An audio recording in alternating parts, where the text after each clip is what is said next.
Merci de nous rejoindre sur Bamako News TV. Mesdames et messieurs, bonsoir et bienvenue dans ce flash d'information. Nous ouvrons ce flash d'information par l'actualité nationale. Les forces armées maliennes ont frappé fort en novembre. Les soldats maliens ont mené une offensive sans précédent contre les groupes armés terroristes, multipliant les opérations et les frappes aériennes. 17 missions offensives, 44 frappes aériennes, des dizaines de terroristes neutralisés.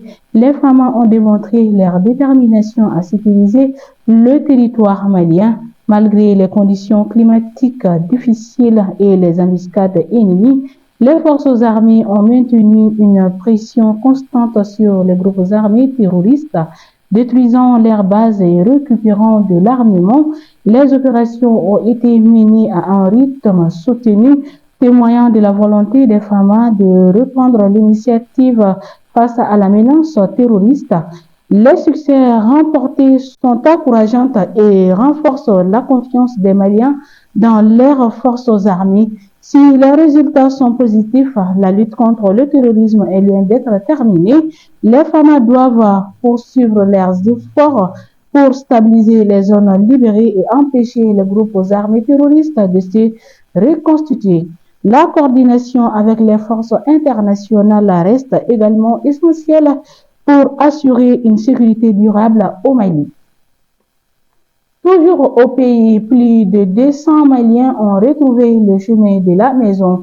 Dans une opération de grande ampleur, le ministère des Maliens de l'extérieur a organisé le rapatriement de 210 de nos compatriotes bloqués en Tunisie et en Libye. Mercredi dernier, un premier groupe de 52 Maliens, parmi lesquels les femmes et des enfants, a atterri à Bamako. Le lendemain, c'est un second groupe de 158 personnes qui a rejoint le pays. Les visages étaient marqués par l'épuisement, mais aussi par la joie de retrouver leurs proches.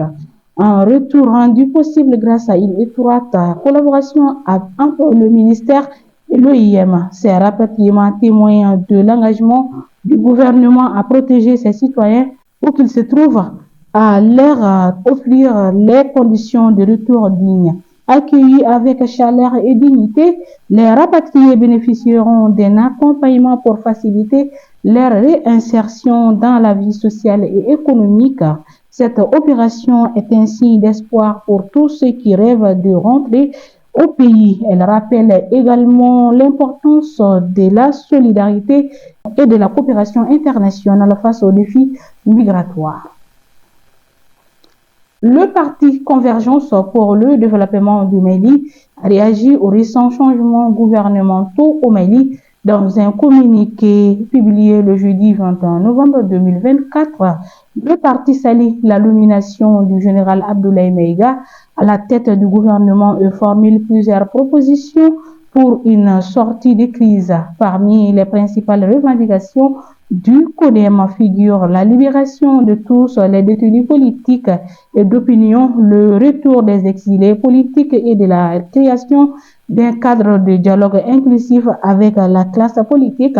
Le parti insiste également sur la nécessité de fixer un calendrier électoral consensuel et d'exclure les militaires de toute candidature afin de garantir la crédibilité des scrutins. Le CODEM s'est dit prêt à s'engager dans un dialogue constructif avec les nouvelles autorités pour trouver des solutions durables aux problèmes auxquels le Mali est confronté. Le parti appelle à l'unité nationale et à la réconciliation pour la sortie de la crise actuelle.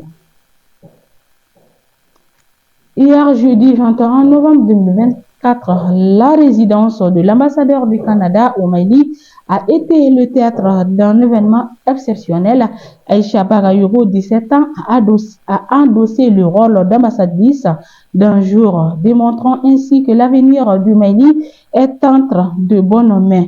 Aux côtés de l'ambassadeur, Aïcha a abordé des sujets d'une importance cruciale: la coopération économique entre nos deux pays, l'accès à l'éducation pour tous, la lutte contre le changement climatique et la désinformation. Cette jeune femme a montré une maturité et une intelligence remarquables, inspirant ainsi toute une génération.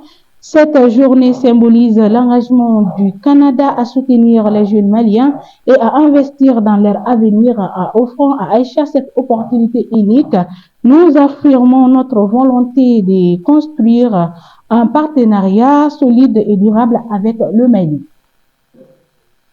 Le Mali franchit une nouvelle étape dans la lutte contre l'insécurité alimentaire réunie le jeudi 21 novembre 2024. Les acteurs du projet PDRS Mali ont fait le point sur les avancées significatives réalisées grâce à un financement conséquent de la Banque africaine de développement.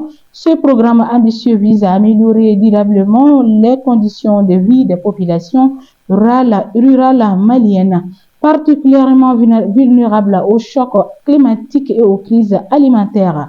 Doté d'un budget de 3,744 milliards de francs CFA pour 2025, le PDRS est un véritable catalyseur de développement. Les discussions ont porté sur la mise en œuvre concrète des actions prévues avec un accent particulier sur l'autonomisation des communautés locales et le renforcement de leur résilience.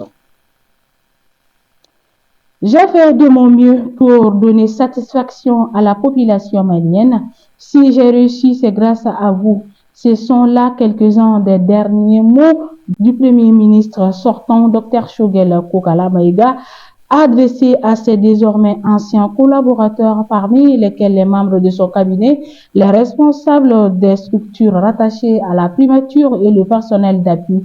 La cérémonie d'adieu d'empreinte de sobriété s'est tenue ce vendredi 22 novembre 2024. Elle avait pour objectif de remercier les équipes et de leur adresser des encouragements.